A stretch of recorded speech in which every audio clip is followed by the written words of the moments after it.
Morning, Dan Proft here. I wish we had some sheriffs in Illinois, like Mike Lewis in Maryland. I've talked about this a bit earlier in the week. A bunch of Maryland sheriffs are not happy that the governor and the state legislature in Maryland ended their 287G agreements with ICE, with DHS. The 287 agreements fall under a couple of different models, but for example, the jail enforcement model that Tom Homan is always talking about, designed to identify and process removable illegal aliens with criminal or pending charges who are arrested by state or local law enforcement agencies. And there are other models too, like the task force model, where you have the agreement serve as sort of a force multiplier for law enforcement agencies to enforce limited immigration authority with ICE oversight during their routine police duties. But what the sheriffs are talking about here is the jail enforcement model. As Tom Homan says routinely and has for years, let us into the jails. It's safer for everybody, including the illegal immigrant. Otherwise, we have to conduct operations on the streets, and that's more dangerous for everybody, including the illegal immigrant and also law-abiding citizens. And it allows for professional agitators to turn communities upside down, like you saw happen in Minneapolis, to some extent in Chicago. None too happy, and they're voicing their opposition. They went en masse to Annapolis, that's the state capital, where they held a press conference to say, what the hell? This is nothing more than politics over public safety. And we as elected sheriffs are fed up with it. You don't see this many sheriffs in one location in the state at any given time. But we have to come together in unison to stop the ridiculousness that's going on up here in Annapolis, Maryland. And lawmakers need to wake up and realize Marylanders and the American people want public safety over politics. And they're not getting it. They're not, and that was central to President Trump's remarks during his State of the Union address on Tuesday night. Well, why does it make sense? I mean, if it's not obvious, and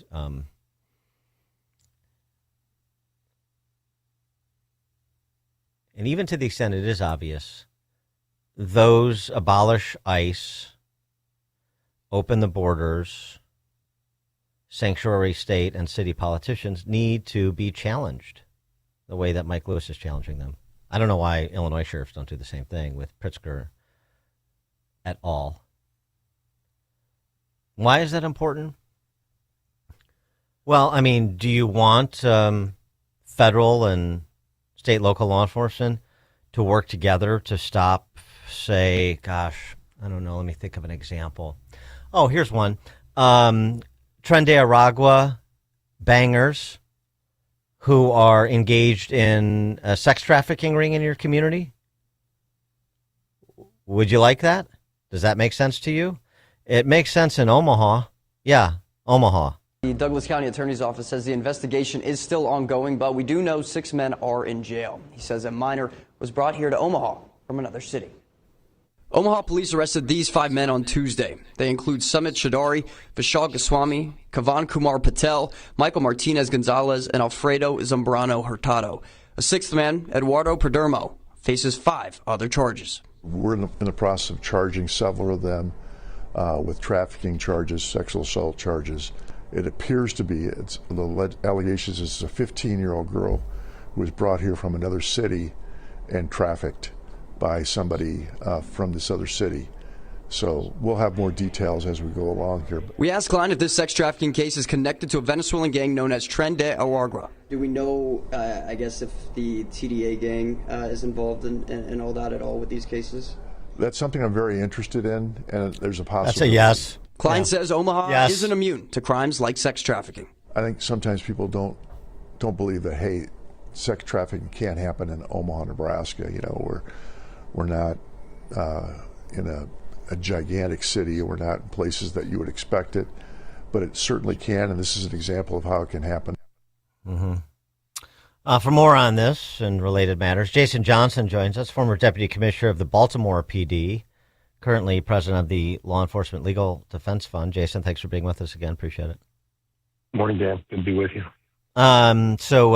You simpatico with those sheriffs in Maryland or that police chief in Omaha?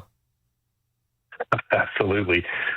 Fortunately, I happen to live in Maryland and served in law enforcement in my career in Maryland. I happen to know Mike Lewis, and he's always been an outspoken guy who he'll speak the truth, and sometimes that's hard to come by in elected officials, but Mike has always done it, and he's right here. And unfortunately, if you poll our state legislators who voted on this bill, most of them have no idea what the 287G program is. All they know is their party bosses told them they're going to vote for it. That's it. And it's unfortunate the road we're going down. Yeah, we know how that works in Illinois. Yeah, that is not an unfamiliar story for Chicago and Illinois in terms of roll call votes. And this is anti-ICE. Okay, sign me up. Yeah, right. That's basically the level of thought that's given to these issues, and that's why Lewis is right to say it's politics over public safety. It's not just a political aphorism. It's a handy description of exactly what's going on. And I mean, it was really on display, perhaps most pointedly, although there was some competition.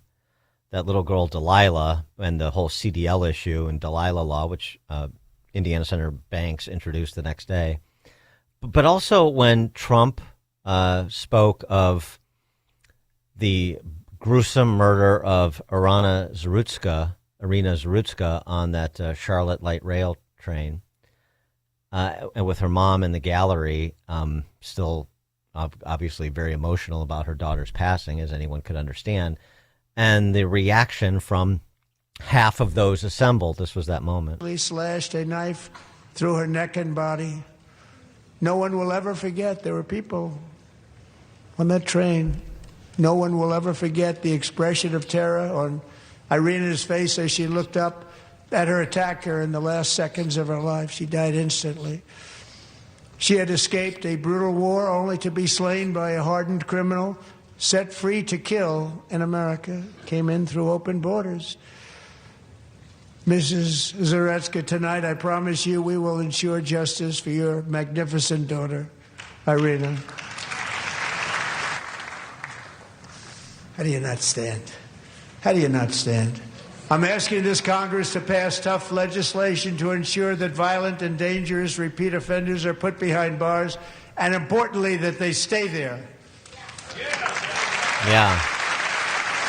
How do you not stand, Jason? Well, we don't stand because they don't agree with us, and they don't agree with the president, and they're representatives of metropolitan areas where this is customary. We just had a woman in Fairfax, Virginia, murdered by a 30-time loser, arrested more than 30 times, including violent crimes, stabbed her to death for no apparent reason at a bus stop. Of course, we had a case that went national. A young woman lit on fire on the CTA train, guy arrested 72 times. We see this over and over again, and the response from politicians in places like New York and Illinois is no cash bail and turnstile justice. They just keep doubling down, Dan.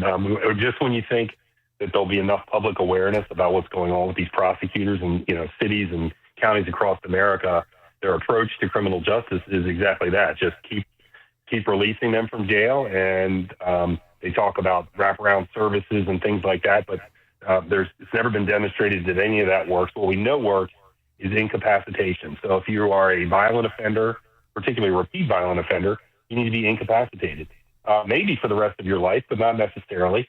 But you cannot just keep turning people out like this with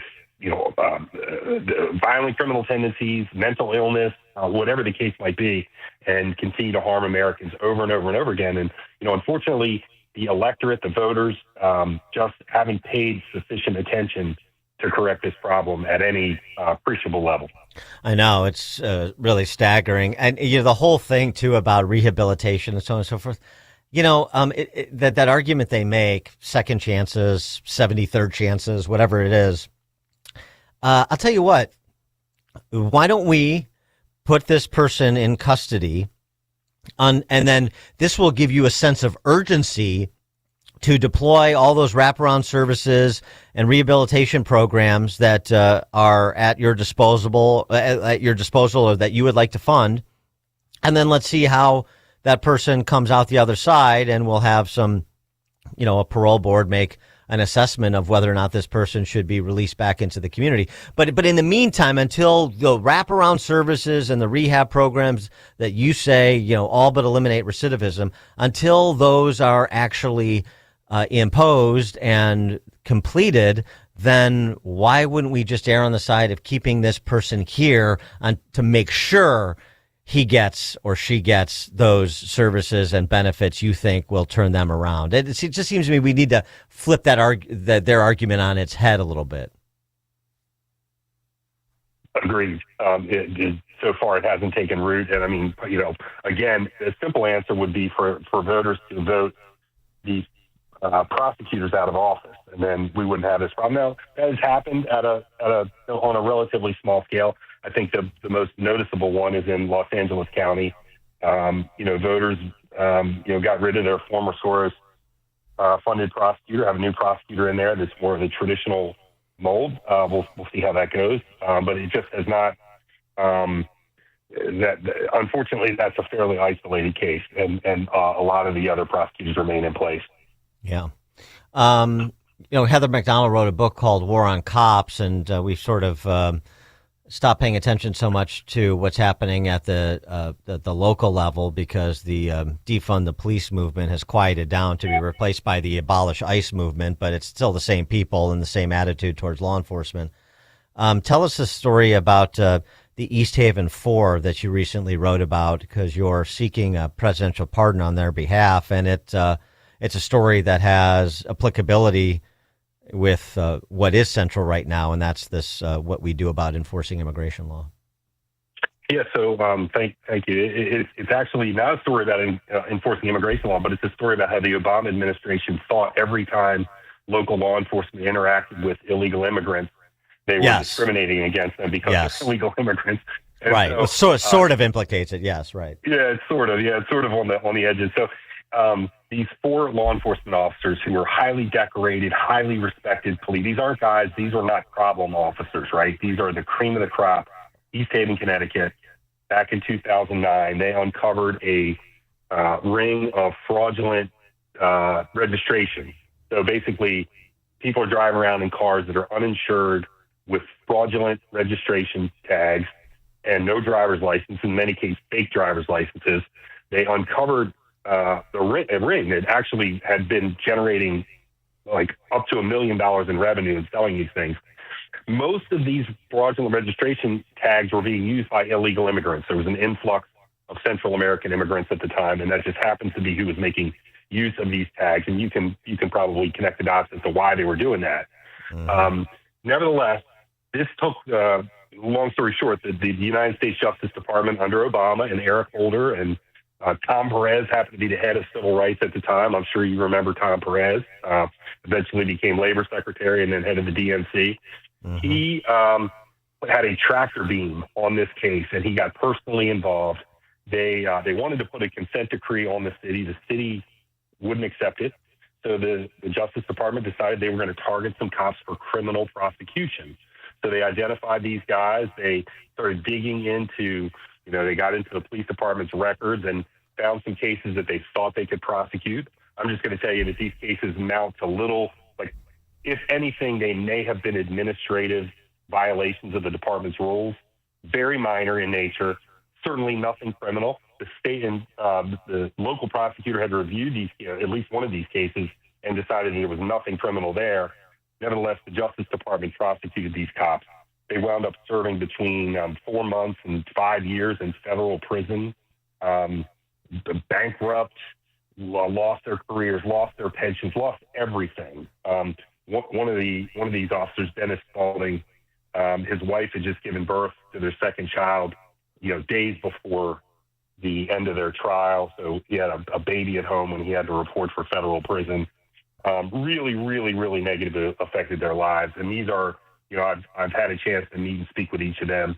They're stand-up, quality individuals. They were great law enforcement officers. And we just want President Trump to grant them a pardon so that they can sort of refresh and restart their lives after having been through this. So let me give it just an example and then get your comment on this from the piece that you wrote. So these 4 cops, East Haven, they essentially break up this illegal licensure scheme that was going on involving illegal immigrants. And as we're seeing right now, and as we should know, that has huge public safety implications for road safety, as we're seeing with all these people driving around with phony CDL licenses, or at least they may be real CDL licenses, but they were obtained illicitly and they can't read traffic signals and they don't know how to operate semis, which is kind of a problem and kind of a public safety risk. So it was something akin to that, but I mean, within their purview as local law enforcement, as you said. And because like there were in like one instance was one of the cops poked his finger in the chest of somebody that was being unruly, and that was turned into like a police battery case, a criminal police battery case. That's the sort of things that the feds came in over the top. The Obama feds, like you mentioned, Holder and Tom Perez, came in over the top to criminalize for the purpose of essentially using them as a message to local law enforcement countrywide. Don't even think about it. That's exactly right. So a little poke to the chest with a finger of a guy that was being placed under arrest and became belligerent and started yelling threats at the officer. That became a federal civil rights violation, prosecuted and resulting in incarceration. It was another incident in which the officers were literally at a bodega, which is a convenience store in the Northeast, is what they call it. They were in there because the bodega was actually selling these fraudulent registration tags. Mm-hmm. They were conducting an investigation, and a guy walks in a trench coat and starts inserting himself into it, starts videotaping them, and is in their space. They start asking him questions. He won't answer any questions. Ultimately, they placed him in handcuffs, and then they found out that he was actually a priest. He was the parish priest of a local, Catholic church where a lot of these illegal immigrants attended. He had kind of appointed himself as the activist. And he became really important in this case later on, but just that moment of detaining him and placing him in handcuffs resulted in another federal criminal prosecution. So, I mean, these are the kinds of things they went after for. They were made up, phony garbage. That is what the Justice Department could get. Tom Perez wanted very much to prosecute some local cops, especially anything that had to do with some allegation of racial profiling or treating people differently based on their nationality or their national origin. And by the way, none of these prosecutions, they actually never found any evidence whatsoever of any form of profiling or discrimination at all. So that's what they were left with. They prosecuted, unfortunately, successfully. And again, we can't change the past. That already happened. We're raising awareness about it. But what we're hoping to do in the future is to clear the path for these guys. They've done their time. Even though the prosecution was wrongful, they did, they served their time in full. They've moved on with their lives, but we just want to clear up this one little thing and correct the record that they should never have been prosecuted by simply giving them a pardon. And that's what we're asking President Trump to do. Well, I hope he heeds your call. Jason Johnson, former deputy commissioner of the Baltimore PD, currently president of the Law Enforcement Legal Defense Fund. Jason, thanks for joining us again. Appreciate it. Thank you, Dan. And he joined us on Chicago's Morning Answer. All right, coming up at 7:07, we're going to talk to Catherine Thompson. She's over at the Cato Institute, former National Security Advisor to Senator Mike Lee. We'll talk to her about how those talks with the Iranians went in Geneva and whether or not she thinks a strike